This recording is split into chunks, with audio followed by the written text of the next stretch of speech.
ఇప్పుడు మనం 2024 సంవత్సరం ఫిబ్రవరి నెల 16వ తేదీ నుంచి 29వ తేదీ వరకు ద్వాదశ రాశుల్లో 6వ రాశి కన్య రాశి వారి జ్యోతిష్యం భూత భవిష్యత్ వర్ధమానం ఎలా ఉందో చూద్దామండి.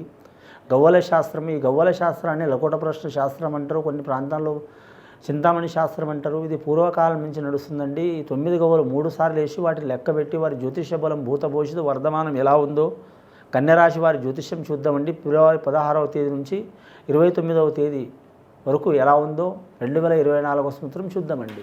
శుభయోగం అశుభయోగం గవ్వల శాస్త్రం. కన్యరాశి వారి జాతకానికి శుభయోగం విష్ణు ఈశ్వర్ బ్రహ్మ 3 గవ్వలు పడ్డాయండి. గురు మహారదశ గవ్వలు పడ్డాయి. అలాగే మాత్రం అమ్మవార్లు అన్నపూర్ణ దేవత, అలాగే మాత్రం సరస్వతి దేవత, లక్ష్మీ దేవత ముగ్గురు పడ్డారు. కానీ మాత్రం ముగ్గురు మాతలు, అలాగే ముగ్గురు పితరు, త్రిమూర్తులు, త్రిమాతలు వీరి జాతక బలానికి శుభయోగం గవ్వలు పడ్డాయండి. కన్యరాశి వారి జాతకానికి పట్టిందల్లా బంగారం ఉంటుంది. వారు ఏ పని చేసినా కలిసి వచ్చే అవకాశం ఉంటుందండి. కన్యరాశి వారి జాతకం చూడాలంటే మాత్రం వైష్ణవ గుణం ఉంటుందండి. వైష్ణవ గుణం అంటే మాత్రం చాలా వరకు వారి పేరు మీద అతి జాగ్రత్తగా ఎక్కువ ఉంటుందండి. వారి పేరు మీద పట్టిన పట్టు వదలరు, ఎక్కిన గుర్రం దిగరు. ఒక పని అనుకున్నారంటే జరిగేదాకా వదిలిపెట్టరు అని మాత్రం ఎక్కువ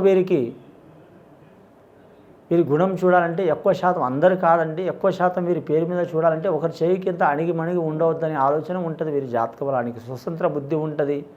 అలాగే తొందరపాటు కూడా చాలా ఉంటుంది. వీరికి మనసు పుట్టిందనుకో మాత్రం 10 మందితో మాత్రం చాలా వరకు వినయంగా ఉంటారు. కానీ మనసు పుట్టలేదనుకో, ఎక్కడైనా ఒకసారి అవమానం జరిగిందనుకో సున్నిత హృదయం వీరిది, ఎవరిని లెక్క చేయరు. అసొంటి జాతకం. విద్యా యోగ బలం కూడా చాలా కలిసి వస్తుంది విద్యార్థి యోగ బలానికి. అలాగే తల్లి కావచ్చు, తండ్రి కావచ్చు, ఎంత ప్రాణమిత్రులైనా సరే ఒకసారి మాట వచ్చిందనుకో పట్టింపు చాలా ఉంటుంది. కానీ ఉత్తర నక్షత్రం వారికి శుభయోగాలు ఉన్నాయి. హస్త నక్షత్రం వారికి మాత్రం కొన్ని ఆటంకాలు ఉన్నాయండి. విఘ్నేశ్వరుడు జన్మించిన నక్షత్రం హస్త నక్షత్రం కాబట్టి కొన్ని ఆటంకాలు ఉన్నాయి. కాబట్టి ఆ మహాగణపతి హోమం చేపించడం, లేదా వీలు కాకపోతే విఘ్నేశ్వరుని ఆరాధన చేయటం, అలాగే విఘ్నేశ్వరుడు పూజ చేయటం చాలా వరకు మంచిది. మంగళవారం రోజు చేయటం చాలా వరకు మంచిదండి. సోమవారం, మంగళవారం పెద్దల ఆస్తి కలిసి వచ్చే అవకాశం ఉంది. వ్యాపార విషయంలో తిరుగు ఉండదండి. వీరు ఏ వ్యాపారం చేసినా, పిన్నిస్ వ్యాపారం నుంచి విమానం వ్యాపారం చేసినా కలిసి వచ్చే అవకాశాలు ఉంటాయండి. కానీ డబ్బులు సామాన్యంగా ఖర్చు పెట్టరు, దాచిపెడతారు. ఒకటేసారి రిజర్వ్ బ్యాంకులో డబ్బులు వేసినట్టు మాత్రం ఖర్చు పెట్టే అవకాశం ఉంటుంది. వీరికి అనుకోని అదృష్టం తరించే అవకాశం ఉందండి. వివాహ విషయంలో తిరుగు ఉండదు. భార్య నుంచి భర్తకు కానీ, భర్త నుంచి భార్యకు కానీ చాలా వరకు అదృష్ట యోగం కలిసి వస్తుంది. కొందరికి తల్లిదండ్రుల నుంచి అదృష్టం ఉంటుందండి, కొందరికి అత్తమామల నుంచి అదృష్టం ఉంటుందండి, కొందరికి తాత ముత్తాతల ఆస్తి కలిసి వస్తుందండి, కొందరికి భార్య నుంచి ఆస్తి కలగడం కానీ, భార్య వచ్చిన తర్వాత ఆస్తి కలగడం కానీ, సంతానం నుంచి అదృష్టం కలగడం కానీ ఇలాంటి సంఘటనలు జరిగే అవకాశాలు ఉన్నాయి. గణిత శాస్త్రంలో, లెక్కల శాస్త్రంలో నంబర్ 1 ఉంటారు వీరి జాతక బలానికి. బోధన రంగంలో కలిసి వచ్చే అవకాశం ఉందండి. ఈ రాశి వారి పేరు మీద రెండవసారి గవ్వలేసి చూద్దామండి కన్యా రాశి వారి జాతక బలం. రెండవసారి గవ్వలేస్తే ఇంకా గురు మహారదశ గవ్వలు పడ్డాయండి. వీరి జాతకానికి ఆకస్మికంగా శుభకార్యాలు ప్రాప్తించే అవకాశాలు ఉన్నాయి. తీర్థయాత్ర ఫలప్రాప్తి వస్తూ ఉంటుంది వీరి జాతక బలానికి. అలాగే సంతాన సౌఖ్యం ఉంటుంది, కుటుంబ సౌఖ్యం ఉంటుంది.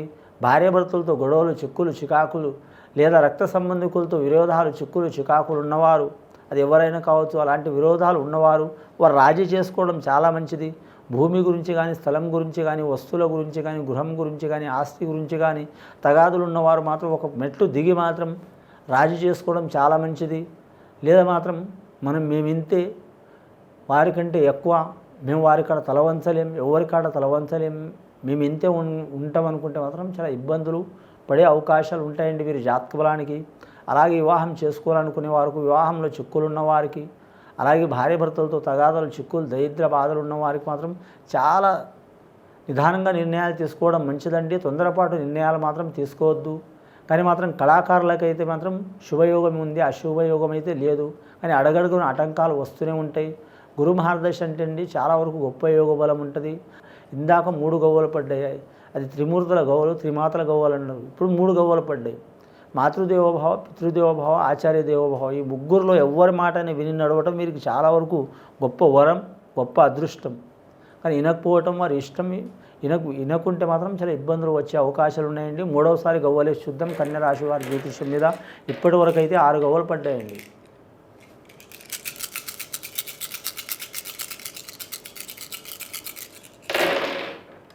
మూడవసారి గవ్వలేస్తే మాత్రం 5 గవ్వలు పడ్డాయండి. వీరి జాతక బలానికి పంచమహారదశ యోగ బలం పడ్డది, బుధ మహారదశ యోగం పడ్డది. వీరి రాశికి అధిపతి ఉన్నాడు, కానీ కన్యా రాశి వారి జాతకానికి మాత్రం రాష్ట్రాధిపతి బుధుడు ఉన్నాడండి.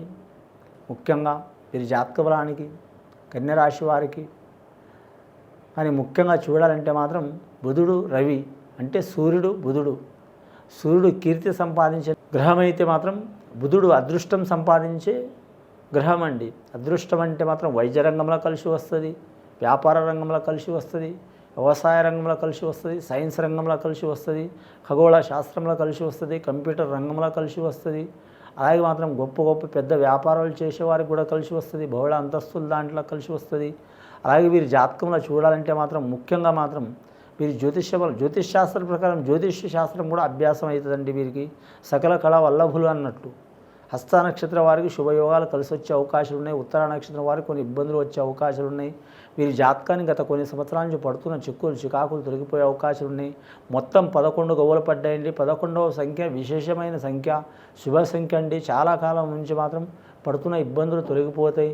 గృహ నిర్మాణం కట్టడం కానీ, కొనటం కానీ, తీసుకోవడం కానీ, అలాగే పెండింగ్లో పడ్డ పనులు తొలగిపోవటం కానీ.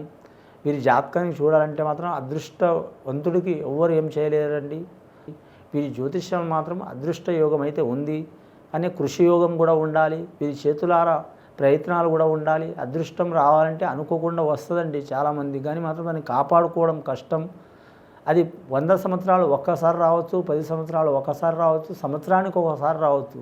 మనం టైం మంచిగా లేకుంటే వచ్చే అదృష్టాన్ని కూడా చెడగొట్టుకునే అవకాశం ఉంటుంది ప్రతి రాశి వారు, ప్రతి నక్షత్రం వారు. కాబట్టి వీరు మాత్రం అదృష్ట యోగం కూడా ఉంటుంది, కృషి యోగం కూడా ఉండాలి. కృషితో నాస్తి దుర్భిక్షం అన్నారు. వీరు కృషితో కలిసి వచ్చే అవకాశాలు ఉన్నాయి. కానీ వీరు జ్యోతిష్యం అంటే మాత్రం అలాగే బోధన రంగంలో కూడా కలిసి వస్తుంది, విద్యారంగంలో కూడా కలిసి వస్తుంది. నిరుద్యోగులు కూడా మాత్రం ఉద్యోగ ప్రాప్తిరస్త అయ్యే అవకాశం ఉంది. కానీ మాత్రం వీరు జాతకంలో చూడాలంటే మాత్రం ఆరోగ్య విషయంలో కొన్ని ఆటంకాలు వస్తాయి. మానసికంగా స్ట్రాంగ్గా అంతే ఉంటారు వీరు. మానసికంగా వీరు వీక్గా కూడా ఉంటారు. చాలా జాగ్రత్తగా ఉండాలండి. ఇతరత రాశుల వారితో కలిసి వచ్చే అవకాశం ఉన్నది. ముఖ్యంగా ఒకరు చేయి కింద బతికే యోగం ఉండదు వీరి జాతక బలానికి. వివాహ యోగంలో కలిసి వస్తుంది. కానీ మాత్రం భార్యాభర్తలు మాత్రం కొన్ని చిక్కులు చికాకులు ఉంటాయి. ఒకరి మనసులో ఒకరు ఉండరు, ఎవరి ఆలోచన వారికే ఉంటుంది. పెద్దల ఆస్తి కలిసి వచ్చే అవకాశం ఉన్నది వీరి జాతక బలానికి. ముఖ్యంగా మాత్రం ధన విషయంలో, గుణ విషయంలో మాత్రం చాలా జాగ్రత్తగా ఉండాలి. కానీ కుటుంబ విషయంలో చూడాలంటే మాత్రం కొన్ని ఇబ్బందులు, చిక్కులు చికాకులు ఉన్నవారు ఓపిక తీసుకోవడం చాలా మంచిది. కానీ మాత్రం మీరు జాతకంలో చూడాలంటే మాత్రం ఇంకా నూతన వాహనాలు కొనటం కానీ, నూతన వస్తువులు కొనటం కానీ, నూతనంగా గృహం కట్టడం కానీ, తీసుకోవడం కానీ తప్పకుండా జరిగే అవకాశాలు ఉన్నాయి. వీరికి అన్ని రకాలుగా చూస్తే మాత్రం శుభయోగాలే ఉన్నాయి. కానీ నరఘోష అధికంగా ఉంది కాబట్టి మాత్రం వీరు ఎంత వినయంగా నడిస్తే అంత మంచి ఫలితాలు కలిసి వస్తాయండి.